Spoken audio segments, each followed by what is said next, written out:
بارش نہیں آتی، موسم برساتا نہیں، سورج جھلسا دینے والی گرمی پھینکتا ہے، یہ سب کا اثر طبیعتوں پر بھی ہوتا ہے۔ اس کی وجہ سے عربوں کی طبیعت میں خشکیاں، چڑچڑاہٹ، ضدی پن، تکبر، غرور، یہ سب چیزیں تھیں۔ عرب جلدی کسی چیز کو ایکسیپٹ نہیں کرتے۔ اور اب میں آپ کو یہ بھی بتا دوں کہ عرب کو عرب کہتے کس لیے تھے، عرب یہ نام کیوں پڑا تھا اس کا، یہ انسانوں کی طبیعت کے حساب سے میل کھاتا ہے، اس لیے میں عرض کر رہا ہوں عرب نام کیوں رکھا گیا۔ عرب کس کو کہتے ہیں؟ لفظ عرب عین را با، یہ عربی میں لفظ جو ہے اس کا میننگ ہوتا ہے اچھی زبان رکھنے والا، فصیح اللسان جو آدمی ہے عرب کہتے ہیں اس کو۔ یہ عرب اپنے آپ پر اتنا غرور رکھتے تھے، وہ کہتے تھے کہ پوری دنیا میں اگر سب سے اچھی زبان ہے تو ہماری ہے، باقی کو عجم کہتے ہیں۔ عجم کا مطلب ہوتا ہے گونگا، وہ ہم سب کو گونگا کہتے ہیں، سارا عجم ہے، عرب کو چھوڑ کر کے جتنا ہے وہ سب عجم ہے۔ فارس عجم ہے، ہند عجم ہے، افریقہ عجم ہے، امریکہ عجم ہے۔ عجم کا مطلب گونگے۔ عرب لوگ اپنے آپ کو صرف زبان والا کہتے اور باقی پوری دنیا کو گونگا سمجھتے تھے۔ تو یہ نخوت جو تھی، یہ بڑاپن جو تھا، یہ تکبر جو تھا، وہ وہاں کے موسم کے اعتبار سے پتھریلی زمین کی وجہ سے ان کی طبیعتوں میں گھر کر گیا تھا، جلدی ایکسیپٹ نہیں کرتے۔ ایسے سخت دلوں کے اندر اور ایسے سخت قوم کے اندر اسلام کا نور ظاہر کرنا یہ کوئی عام بات نہیں تھی، عام بات نہیں تھی۔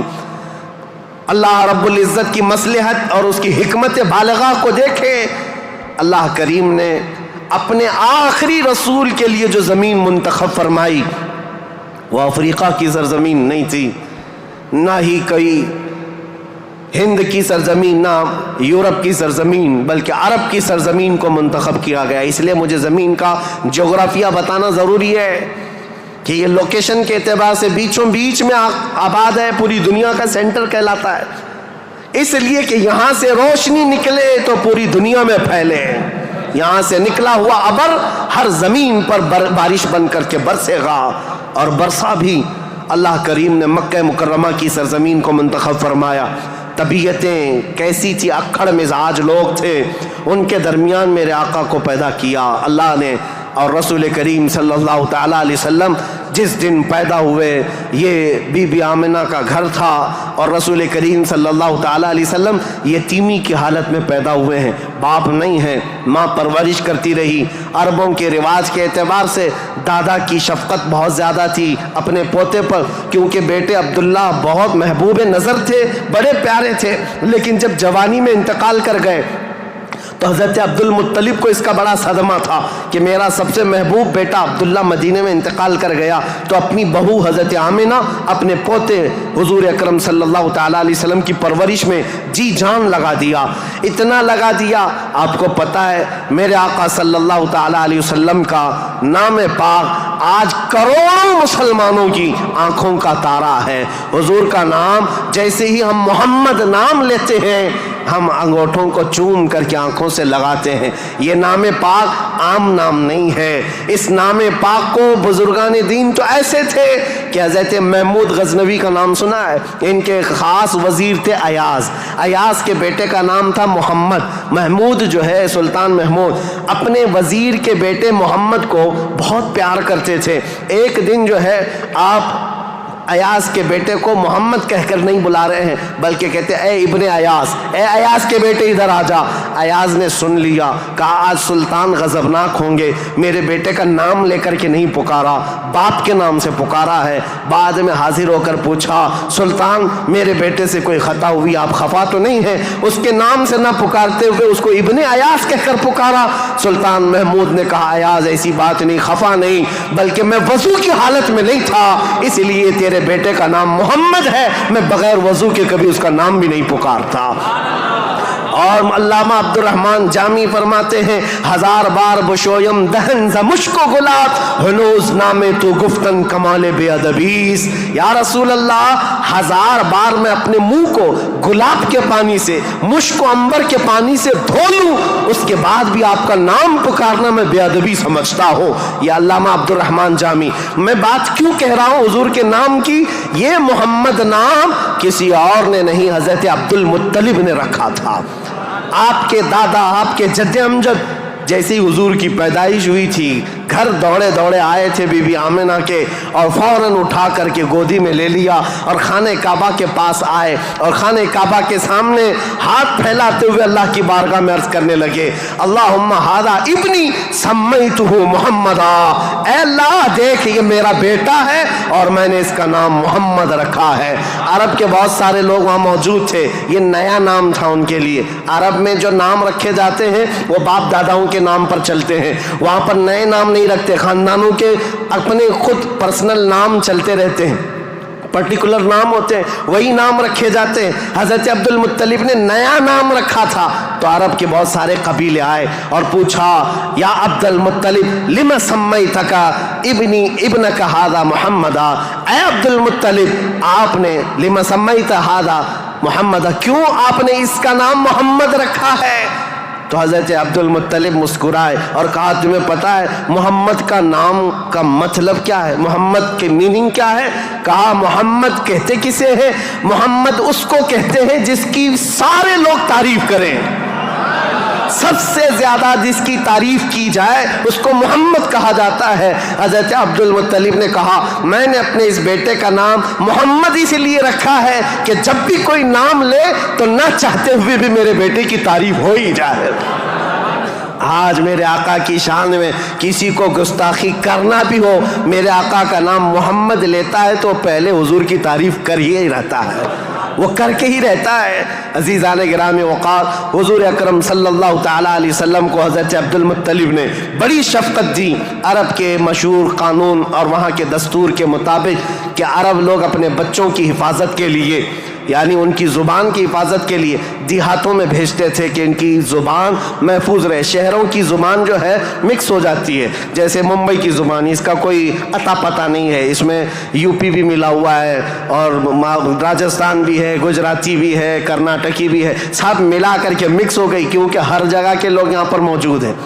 یہ شہر ہے اور شہروں میں ہر علاقے کے لوگ آتے ہیں اپنی اپنی تھوڑی تھوڑی سی باتیں اس میں داخل کر دیتے ہیں اور یہ ایک مکسچر لینگویج بن جاتی ہے اور اس کو پتہ ہی نہیں رہتا اس کی اوریجنل لینگویج کیا تھی. مکہ ایسا تھا کہ ہر جگہ سے لوگ آتے تھے حج کے لیے آتے تھے اور کئی کئی مہینے رہتے تھے. تو کچھ لوگ عربی جانتے نہیں تھے. کوئی فارسی اس میں داخل کر دیا کوئی الگ زبان عبرانی داخل کر دیا سریانی داخل کر دیا. تو وہاں پر زبان کی حفاظت کی بہت ضرورت تھی کیونکہ اس دور میں سب سے بڑا اگر کوئی عہدہ تھا تو زبان کا تھا. زبان جس کی اچھی ہو وہ عرب میں سب سے زیادہ عزت والا تھا.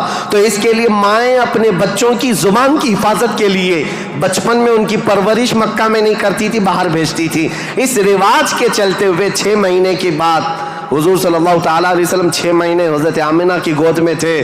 پھر وہ حلیمہ سعدیہ کے بخت چمکے نصیبے چمکے کہ وہ دایا تھیں بنو سعد قبیلے کی. طائف سے آگے ایک علاقہ بنو سعد آج بھی موجود ہے.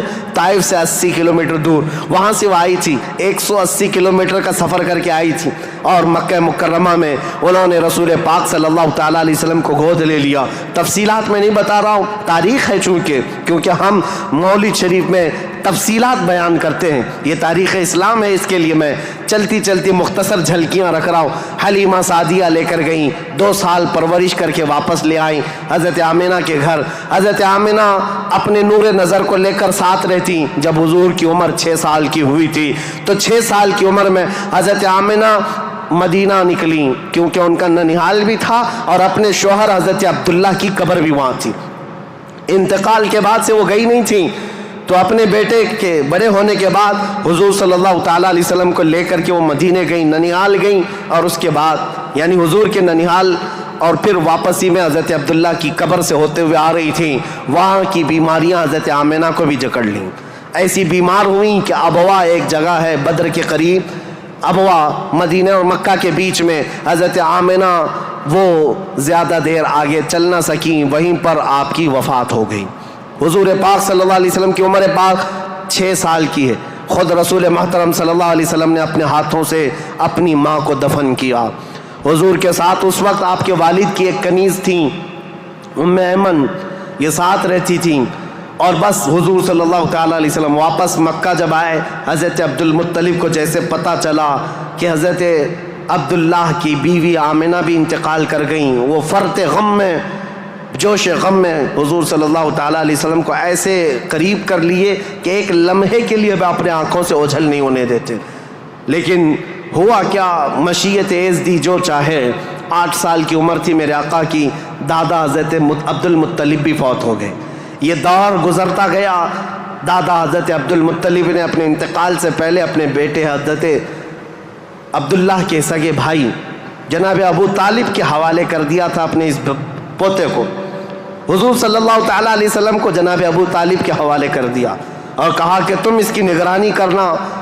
تو جناب ابو طالب نے ایسی نگرانی کی کہ ابو طالب کے گھر میں بیٹے تو ہوئے، ان کے بیٹے عقیل ہیں، ان کے بیٹے جعفر ہیں، ان کے بیٹے حیدر کرار، علی و مرتضیٰ ہیں، لیکن حضور صلی اللہ تعالیٰ علیہ وسلم کی پرورش میں ایسا کمال کا کردار ادا کیا کہ اپنے بیٹوں کو بھی کچھ نہیں سمجھتے حضور کے آگے، حضور اکرم صلی اللہ علیہ وسلم کے آگے۔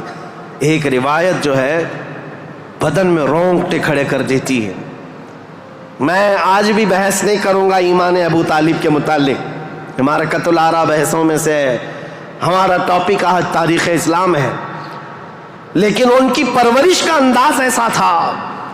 صرف ایک بات اگر میں بتا دوں، شعب ابی طالب میں جب 3 سال تک مکہ والوں نے حضور صلی اللہ علیہ وسلم کا بائیکاٹ کیا تھا، سوشل بائیکاٹ، کبھی بھی حملہ ہونے کا اندیشہ رہتا تھا کہ لوگ آ کر کے حضور کو قتل نہ کر دیں۔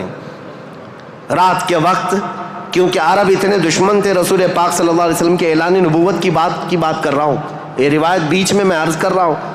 جناب ابو طالب رات کے وقت جب حضور سو جاتے تھے تو ان کو اٹھا کر کے دوسری جگہ سلاتے اور حضور صلی اللہ علیہ وسلم کی جو جگہ خاص تھی، حضور کی جو چادر تھی، اس جگہ اپنے بیٹے کو سلا دیتے تھے، اور یہ کہتے ہماری نیند کے وقت میں اگر کوئی دشمن آ کر حملہ بھی کرے تو محمد پر حملہ نہ ہو، میرے بیٹے پہ حملہ ہو۔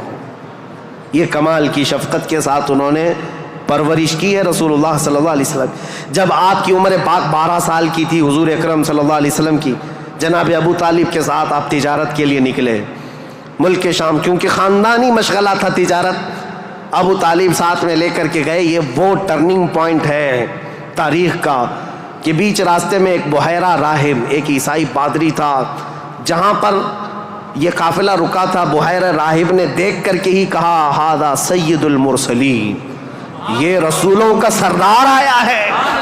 عیسائیوں نے پوچھا تمہیں کیسے پتا؟ کہا میں نے ان کو دیکھا، یہ 12 سال کی عمر کے، جب یہ آ رہے تھے رات کے وقت پہاڑوں کے اوپر سے اتر رہے تھے، میں نے دیکھا کہ سارے پہاڑ سارے جتنے بھی درخت ہیں وہ اس 12 سالہ لڑکے کے لیے سجدے میں گرے ہوئے ہیں، اور میں نے دیکھا کہ دن میں یہ جب چلتے ہیں تو سورج کی روشنی ان پر نہیں پڑتی، بادل کا ایک سایہ ان کے اوپر سایہ بنائے ہوئے چلتا ہے، بادل کا ایک ٹکڑا سایہ بنائے ہوئے چلتا ہے۔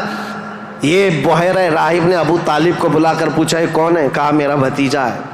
کہا میری ایک بات سن لو، اچھا ہوگا کہ تم ان کو ملک شام مت لے جانا، وہاں یہودی ہیں، وہ ان کے قتل کے در پہ ہو جائیں گے، کیونکہ وہ اس انتظار میں ہیں کہ آخری نبی ان کے خاندان میں پیدا ہوگا، یہ تو تمہارے خاندان کا نصیبہ ہے، اگر تم لے جاؤ گے تو یہودی قتل کر ڈالیں گے، تم یہیں سے ان کو واپس مکہ لے جاؤ۔